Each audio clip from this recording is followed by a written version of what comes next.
வணக்கம். இந்த வீடியோவில் பிஜிடிஆர்பி கெமிஸ்ட்ரி யூனிட் 10ல் இந்த கெமிக்கல் மைக்ரோஸ்கோப்பி இருக்குது. அதில் பார்த்தீங்கன்னா ஸ்கேனிங் எலக்ட்ரான் மைக்ரோஸ்கோப்பை பற்றி இந்த வீடியோவில் பார்க்க போகிறோம். இப்போ தான் என்னுடைய சேனலுக்கு நீங்கள் புதுசுனா என்னுடைய சேனலை சப்ஸ்கிரைப் பண்ணிவிடுங்க. டிஆர்பி சம்மந்தமான எல்லா நியூஸும் உங்களுக்கு உடனுக்குடன் வந்து சேரும். வாங்க இந்த ஸ்கேனிங் எலக்ட்ரான் மைக்ரோஸ்கோப்பை பற்றி பார்த்துடலாம். இப்போ இதனுடைய பேசிக் பிரின்சிபல் என்ன? அப்போ இங்கே என்ன பண்ண போகிறோம்? ஸ்கேனிங் பண்ண போகிறோம். அதை தான் பாருங்கள், ஸ்கேனிங். அதே போல் எலக்ட்ரான், எதை வச்சு? எலக்ட்ரான் மைக்ரோஸ்கோப்பை வச்சு நம்ம என்ன செய்ய போகிறோம்? ஸ்கேனிங் பண்ண போகிறோம். நம்முடைய ஸ்பெசிமென் இருக்கு இல்லையா, நம்முடைய சாம்பிள் இருக்கு இல்லையா, அந்த சாம்பிளை நாம் இந்த எலக்ட்ரான் மைக்ரோஸ்கோப்பை வச்சு ஸ்கேனிங் பண்ண போகிறோம். ஸ்கேனிங் பண்ணி அதனுடைய இந்த சர்ஃபேஸ் டோபோகிராஃபி, அதில் காம்போசிஷன் என்ன அப்படிங்கிறத இந்த செம்மை வச்சு நாம் கண்டுபிடிக்கலாம். அப்போ பாருங்கள், SEM works by scanning a focused beam of high energy electrons over the surface of the specimen. அந்த ஸ்பெசிமெனுக்கு மேலே நம்ம என்ன செய்கிறோம்? இந்த ஹை எனர்ஜி எலக்ட்ரான் பீமை நம்ம என்ன செய்கிறோம்? செலுத்தி பாருங்கள், டு ப்ரொடியூஸ் அன் இமேஜ். அப்போ ஒரு இமேஜை நம்ம கிரியேட் பண்ணுறோம். அப்போ இங்கே என்ன நடக்குது? எலக்ட்ரான் சாம்பிள் இன்டராக்ஷன் நடக்குது.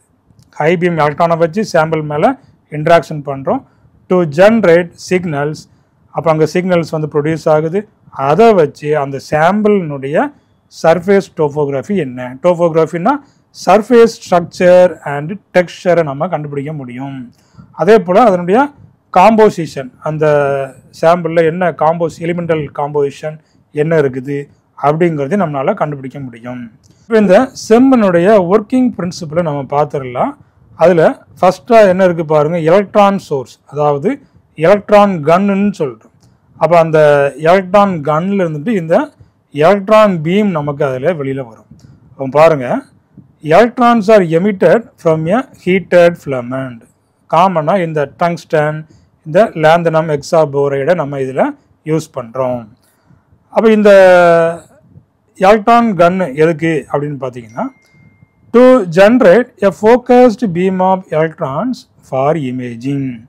அப்போ எதுக்கு யூஸ் பண்ணுறோம்? அந்த இமேஜை உருவாக்குறதுக்காக, இமேஜை நம்ம வந்து இந்த சர்ஃபேஸ் டோபோகிராஃபி கண்டுபிடிக்கிறதுக்காக அங்கே பார்த்தீங்கன்னா ஃபோக்கஸ்ட் பீம் ஆஃப் எலக்ட்ரான்ஸை நம்ம ஃபஸ்ட்டு க்ரியேட் பண்ணுறோம். அப்போ எங்கேருந்து டங்ஸ்டன்லேருந்து எடுக்கலாம், இல்லைன்னா LaB6 லேந்தனம் எக்ஸாபோரைட்லேருந்து நம்ம என்ன செய்யலாம்? இந்த எலக்ட்ரான் பீமை நம்ம கொண்டு வரலாம். அப்போ முக்கியமாக இந்த thermionic or field emission is used. அதாவது இந்த ஹை எலக்ட்ரிக் ஃபீல்டு, அங்கேருந்து நமக்கு எலக்ட்ரான்ஸ் வந்து என்ன செய்யும்? ப்ரொடியூஸ் ஆகும். அப்போ அந்த ஹை எலக்ட்ரான் பீமை வந்து நம்ம சாம்பிள் மேலே இன்ட்ராக்ட் பண்ணுவோம். பாருங்கள், இந்த ரெண்டுமே என்னது தான்? தெர்மியானிக் எமிஷன், ஃபீல்டு எமிஷன், ரெண்டுமே எங்கே என்ன தான் ப்ரொடியூஸ் ஆகும்? எலக்ட்ரான்ஸ் தான் அங்கே ஜென்ரேட் ஆகும். So used in devices like scanning electron microscope, electron gun and cathode ray tubes. அப்போ இந்த தெர்மியானிக் எமிஷன், ஃபீல்டு எமிஷன், இது எல்லாத்தையும் இங்கே நம்ம யூஸ் பண்ணுறோம், செம்மில் நம்ம யூஸ் பண்ணுறோம். சரி, அப்போ ஃபஸ்ட்டு நாம் இந்த எலக்ட்ரான் சோர்ஸ் நம்ம எடுத்தாச்சு. அப்போ எலக்ட்ரான் கன் மூலமாக நம்ம எலக்ட்ரான் சோர்ஸை நம்ம கிரியேட் பண்ணியாச்சு. இப்போ இங்கே இருந்து எலக்ட்ரான் வருது. அப்போ அந்த எலக்ட்ரான் பீமை பார்த்திங்கன்னா நம்ம ஆக்சலரேட் பண்ணுறோம். சரிங்களா? ஃபாஸ்ட்டாக இப்போ என்ன நம்ம மோதணும் இல்லையா? அப்போ அதுக்காக அதை ஆக்சலரேட் பண்ணுறோம். அப்போ பாருங்கள், த electrons R accelerated through a high voltage, typically 1 to 30 kV நம்ம அங்கே அப்ளை பண்ணுறோம். அப்போ அங்கே எலக்ட்ரான்ஸ் பார்த்திங்கன்னா ஆக்சலரேட் ஆகுது. அப்போ எதுக்கு இவ்வளவு வோல்ட்டு நம்ம அப்ளை பண்ணுறோம் அப்படின்னு பார்த்தீங்கன்னா, அந்த சாம்பிள் சர்ஃபேஸை உள்ளே பெனட்ரேட் பண்ணி போகணும். To give electron sufficient energy to penetrate and interact with the sample. அப்போ தான் அந்த சாம்பிள் வழியாக போய் இன்டராக்ட் பண்ண முடியும். அடுத்தபடியாக அடுத்த ஸ்டெப் பாருங்கள், பீம் ஃபோக்கஸிங், அதாவது கண்டென்சர்ஸ் அண்ட் லென்சஸ் இருக்குது. அப்போ என்ன நடக்கும்? What happens? அப்போ இந்த electromagnetic lenses and apertures narrow and focus the electron beam. அப்போ அங்கே எலக்ட்ரான்ஸ் வந்து பார்த்திங்கன்னா அங்கே ஸ்ப்ரெட் ஆகி வரும். அதை என்ன பண்ணுறாங்க? கண்டென்சர் மூலமாக அதை நேரோ பண்ணுறாங்க. அப்போ ஒரே பாயிண்ட் வழியாக வர்றதுக்காக. சரிங்களா? அப்போ பாருங்கள், narrow and focus electron beam into a fine spot. அப்போ ஒரே புள்ளி வழியாக வர்ற மாதிரி அந்த எலக்ட்ரான் பீமை கொண்டு வர்றாங்க. இப்போ கண்டென்சர் லென்ஸ் வழியாக வரும்போது என்னாகும், எலக்ட்ரான் வந்துட்டு ஒரே புள்ளியில் அங்கே வந்து ட்ராவல் பண்ணி வரும். எதுக்கு அப்படின்னு பார்த்தீங்கன்னா, to obtain high resolution images by controlling beam diameter and current. அப்போ அந்த ஆக்சலரேஷன் அதே போல் அந்த எலக்ட்ரான் பீம்னுடைய டயமீட்டர், அப்போ அதை நம்ம என்ன செய்ய முடியும், கண்ட்ரோல் பண்ண முடியும். அப்போ இதுதான் என்ன, இந்த beam focusing using condensers and lenses. சரி, இப்போ நம்ம எலக்ட்ரான் ப்ரொடியூஸ் பண்ணியாச்சு, அதே போல் எலக்ட்ரான் ஆக்சிலேட் பண்ணியாச்சு. அப்போ இதை இந்த ஃபோக்கஸிங்கும் நம்ம பண்ணியாச்சு. அடுத்தது பாருங்கள் பீம் ஸ்கேனிங். அடுத்தபடி அங்கே பார்த்தீங்கன்னா ஸ்கேன் காயில்ஸ் இருக்குது. அப்போ அந்த ஸ்கேன் காயில்ஸ் என்ன பண்ணும் பாருங்கள், the focused electron beam is raster scanned across the sample. அதாவது இந்த ஒரு பிரிண்ட் எடுக்கும்னு வைங்களேன், பிரிண்ட் எடுத்தால் என்ன ஆகும், ஒரு கலர் பிரிண்ட் எடுக்கும். ஸோ அப்படியே என்ன செய்யும், லைன் பை லைனாக உங்களுக்கு வந்து பிரிண்ட் ஆகிட்டே வரும். நீங்கள் பார்க்கலாம் இல்லையா, அந்த பிரிண்ட் ஆகும்போது அந்த பேப்பரில் லைன் பை லைனாக அப்படியே பிரிண்ட் ஆகிட்டே வரும். அதே போல் இங்கே இந்த ஸ்கேன் காயில் என்ன பண்ணும் அப்படின்னு பார்த்தீங்கன்னா, லைன் பை லைனாக அதை வந்து ஸ்கேன் பண்ணிகிட்டே வரும். ஸோ அதுக்கு பேர் தான் இந்த raster scanned across a sample. So moved in a grid pattern. அடுத்தனா ஃபஸ்ட்டு வந்து இங்கேருந்து என்ன வரும், அப்படியே வரிசையாக ஹரிசாண்டலாக போகும், அதுக்கு அடுத்த லைன். ஸோ இப்படி அந்த சாம்பிளில் இப்படி லைன் பை லைனாக அதை வந்து ஸ்கேன் பண்ணிகிட்டே வரும். எதுக்கு அப்படி ஸ்கேன் பண்ணுது பார்த்தீங்கன்னா, to create 2D image pixel by pixel as the beam interacts with the surface. அங்கே நமக்கு 2D இமேஜ் நமக்கு அங்கே உருவாகுது. அதே போல் அந்த பிக்சல் பை பிக்சல், பிக்சலில் ஒரு சின்ன கட்டம் தான் பிக்சல் சொல்ல முடியும். ஸோ அதே போல் இந்த மாதிரி பிக்சல் பை பிக்சலாக நமக்கு என்ன செய்யும், அது ஸ்கேன் பண்ணி தரும். பாருங்கள், the focused electron beam is moved in a raster pattern. அப்படின்னா என்ன, how a printer moves line by line, அதுதான் raster pattern சொல்கிறோம். This movement is controlled by this scan coils, அதாவது electromagnetic coils. அப்போ பாருங்கள், பீம் என்ன ஆகுது, ஸ்வீப் ஆகுது ஹரிசாண்டலி, இங்கேருந்து இங்கே போயிட்டு வரும்.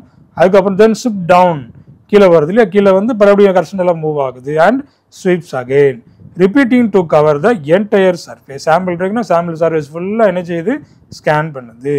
வை is is done, to scan every point on the sample surface pixel by pixel. அப்போ அந்த சாம்பிளில் உள்ள எவ்ரி பாயிண்ட்லையும் அது என்ன செய்யணும், ஸ்கேன் பண்ணணும். அதுதான் பார்த்தீங்கன்னா இந்த pixel by pixel. As the beam hits each point it produces signals. அப்போ ஒவ்வொரு பாயிண்ட்லையும் அது ஹிட் ஆகி நமக்கு என்ன ப்ரொடியூஸ் ஆகுது, செகண்டரி எலக்ட்ரான்ஸ் ப்ரொடியூஸ் ஆகிட்டே இருக்குது. அது என்ன செய்யும், நமக்கு சிக்னல்ஸை கிரியேட் பண்ணும். அப்போ அந்த செகண்டரி எலக்ட்ரான்ஸ், அந்த signals R collected and converted into 2D image on a screen. சரிங்களா, அப்போ இதுதான் இதனுடைய முக்கியமான ஒரு யூசேஜ். சரி, அப்போ பிக்சல் பை பிக்சலாக அதை வந்துட்டு அந்த சாம்பிளை ஸ்கேன் பண்ணும்போது நமக்கு 2D இமேஜ் அங்கே ஸ்க்ரீனில் நமக்கு கிடைக்கும். Each pixel in the image corresponds to a specific location where the beam interacted. அப்போ ஒவ்வொரு அந்த சாம்பிளில் ஒவ்வொரு இடத்துலையும் ஒவ்வொரு விதமான அங்கே காம்போசிஷன், ஒவ்வொரு விதமான அங்கே அந்த இது இருக்கும் இல்லையா, அந்த சர்ஃபேஸ் இருக்கும். அப்போ அதுக்கு தகுந்தாப்புல என்ன ஆகும் பார்த்தீங்கன்னா, அந்த எலக்ட்ரான் பீம் பாருங்கள் நமக்கு அங்கே அந்த ஸ்கேட்டர்ட் ஆகி நமக்கு வரும். அடுத்த ஸ்டெப் என்ன அப்படின்னு பார்த்தீங்கன்னா, எலக்ட்ரான் சாம்பிள் இன்டராக்ஷன். அதாவது எலக்ட்ரானும் சாம்பிளும் இன்டராக்ட் ஆக போகுது. அப்போ என்ன நடக்கும் பாருங்கள், இந்த high energy electrons hit the sample causing several interaction. இதில் முக்கியமாக செகண்டரி எலக்ட்ரான்ஸ் ப்ரொடியூஸ் ஆகுது, பேக் ஸ்கேட்டர்ட் எலக்ட்ரான்ஸ் ப்ரொடியூஸ் ஆகுது, எக்ஸ்ரேஸும் இங்கே ப்ரொடியூஸ் ஆகுது. அப்போ இந்த செகண்டரி எலக்ட்ரான்ஸ் எப்படி வரும் பாருங்கள், emitted from atoms close to the surface. அப்போ அங்கே சாம்பிள் இருக்கு இல்லையா, இப்போ சாம்பிள் இருக்குன்னா இப்போ அந்த சாம்பிள் மேலே வந்து ஆட்டம்ஸ் இருக்கும் இல்லையா, அப்போ அதுலேருந்து எலக்ட்ரான்ஸ் என்ன செய்யும், வெளியில் வரும். ஸோ அதுக்கு பேர் தான் என்னென்னு பார்த்தீங்கன்னா இந்த செகண்டரி எலக்ட்ரான்ஸ். அந்த ஆட்டத்துலேருந்து என்ன செய்யும், எலக்ட்ரான்ஸ் வெளியே வரும் இல்லையா, அதுதான் செகண்டரி எலக்ட்ரான்ஸ். அப்போ இது மூலமாக இந்த சர்ஃபேஸில் அந்த ஸ்ட்ரக்சர் எப்படி இருக்குது அப்படிங்கிறத நம்ம கண்டுபிடிக்கலாம். அதான் பாருங்கள் டோஃபோகிராஃபி அப்படின்னு நம்ம சொல்கிறோம். அப்போ இது வந்து செகண்டரி எலக்ட்ரான். அடுத்தது என்ன, பேக் ஸ்கேட்டர்டு எலக்ட்ரான். அது எப்படி உங்களுக்கு ப்ரொடியூஸ் ஆகும், இதுதான் சாம்பிள். அப்போ இந்த சாம்பிளில் நமக்கு ஆட்டம்ஸ் இதெல்லாம் என்ன இருக்கும், நிறையா இருக்கும். இப்போ சப்போஸ் இப்போ இந்த இடத்துல நமக்கு எலக்ட்ரான்ஸ் வந்து ஹிட் ஆகுது. இதில் ஒரு ஹெவியர் ஆட்டம் இருக்குது, ஹெவியர் எலமெண்ட் இருக்குது அப்படின்னு ஆச்சுன்னா இந்த ஹை எனர்ஜி எலக்ட்ரான் இருக்கு இல்லையா, இதில் பட்டு எனர்ஜியும் ரெஃப்ளெக்ட் ஆகும். இதை பட்டு ரெஃப்ளெக்ட் ஆகும். அப்படி ரெஃப்ளெக்ட் ஆகும்போது அப்போ அங்கே பார்த்தீங்கன்னா நமக்கு பிரைட் இமேஜ் கிடைக்குது. ஸ்க்ரீனில் பிரைட் இமேஜ் கிடைச்சிதுன்னா மீனிங் என்ன, அப்போ இந்த இடத்துல என்ன இருக்குது, இந்த ஹெவியர் எலமெண்ட் இருக்குது அப்படிங்கிறது மீனிங். சப்போஸ் இங்கே வந்துட்டு டார்க் இமேஜ் கிடைக்குது இந்த செம்மில் அப்படின்னு பார்த்தீங்கன்னா இங்கே வந்துட்டு இந்த lower atomic number, lower elements வந்துட்டு இங்கே சர்ஃபேஸில் இருக்குது அப்படிங்கிறத கண்டுபிடிக்கிறாங்க. அப்போ பாருங்கள், இதுதான் நம்ம என்ன சொல்கிறோம், பேக் ஸ்கேட்டர்ட் எலக்ட்ரான்ஸ் அப்படின்னு சொல்கிறோம். பாருங்கள், ரெஃப்ளெக்டட் ஹை எனர்ஜி எலக்ட்ரான்ஸ்.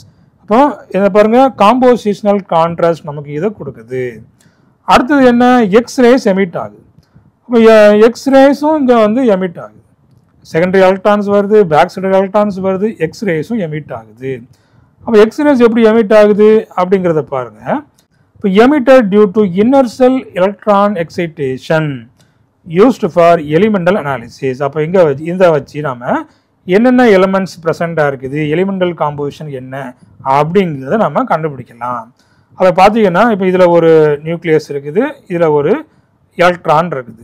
இப்போ ஃபஸ்ட் ஸ்டெல்லில் எலக்ட்ரான் இருக்குது, ஹை பீம் இந்த எனர்ஜி எலக்ட்ரான் வருது. அப்போ இதை என்ன பண்ணிடுதுன்னு பார்த்தீங்கன்னா இந்த எலக்ட்ரான்ஸை எக்ஸைட் பண்ணி விட்டுருது. இதில் எலக்ட்ரான்ஸ் என்ன ஆகுது, இதில் இருந்து ரிமூவ் ஆகி வேறு லெவலுக்கு போயிடுது. இப்போ வேறு லெவலுக்கு போகும்போது என்ன ஆகுன்னு பார்த்தீங்கன்னா இப்போ அடுத்ததாக ஒரு எலக்ட்ரான் இருக்கும் பாருங்கள், ஹையர் எனர்ஜி எலக்ட்ரான் இருக்கும் பாருங்கள். ஸோ அங்கே உள்ள எலக்ட்ரான் என்ன செய்யணும் பார்த்தீங்கன்னா இந்த ஹோலை ஃபில் பண்ணுறதுக்காக வரும். இப்போ ஃபில் பண்ணும்போது இது என்ன செய்யும், எனர்ஜியை ரிமூவ் பண்ணிட்டு தான் வரும்.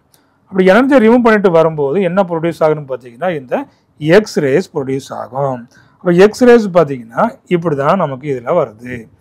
அப்போ இதை வச்சு இந்த எலிமெண்டல் அனாலிசிஸை கண்டுபிடிக்கிறாங்க. அப்போ அதுக்கு பாருங்கள் இடிஎஸ் இல்லைன்னா இடிஎக்ஸ் அப்படின்னு சொல்லுவாங்க, எனர்ஜி டிஸ்பர்சிவ் எக்ஸ்ரே அப்படின்னு சொல்லுவாங்க. அப்போ இதில் பார்த்தீங்கன்னா இதுதான் அந்த செம்மனுடைய அந்த இன்ஸ்ட்ருமெண்ட்டு. இப்போ எலக்ட்ரான் கன்னு, அதுக்கப்புறமா ஃபோக்கஸிங் காயில், ஸ்கேனிங் காயில் இருக்குது. அப்போ ஹை பீம் இந்த எலக்ட்ரான் போகுது, ஹிட் ஆகுது, சாம்பிளில் ஹிட் ஆகுது. அதுக்கப்புறமா இந்த பேக் ஸ்கேட்டர்ட் எலக்ட்ரான் பிஎஸ்சி வருது. அதே போல் இந்த ஃபஸ்ட்டு ஒன்று பார்த்தோம் இல்லையா, இந்த செகண்டரி எலக்ட்ரான்ஸும் அதில் ப்ரொடியூஸ் ஆகுது. அதுக்கப்புறமா எக்ஸ்ரேயும் நமக்கு இதில் ப்ரொடியூஸ் ஆகும். ப்ரொடியூஸ் ஆகி இந்த மாதிரி ஒரு இமேஜ் நமக்கு அதில் கிடைக்கும். இதை நம்ம என்ன சொல்கிறோம், செம் இமேஜ் அப்படின்னு சொல்கிறோம். சரிங்களா? அப்போ இதுதான் இந்த ஸ்கேனிங் எலக்ட்ரான் மைக்ரோஸ்கோப்பினுடைய முக்கியமான பிரின்சிபல். இப்போ உங்களுக்கு இந்த செம்மில் என்ன நடக்குது அப்படிங்கிறது உங்களுக்கு அண்டர்ஸ்டாண்ட் ஆகிருக்கும். இதே போல் உங்களுக்கு நிறைய வீடியோஸ், டெஸ்ட் பேட்ச் எல்லாம் வேணும் அப்படின்னாச்சுன்னா என்னுடைய ஆன்லைன் கிளாஸ் நடந்துட்டு இருக்குது, அதில் நீங்கள் ஜாயின் பண்ணிக்கிடலாம். தேங்க்யூ, தேங்க்ஸ் ஃபார் வாட்சிங்.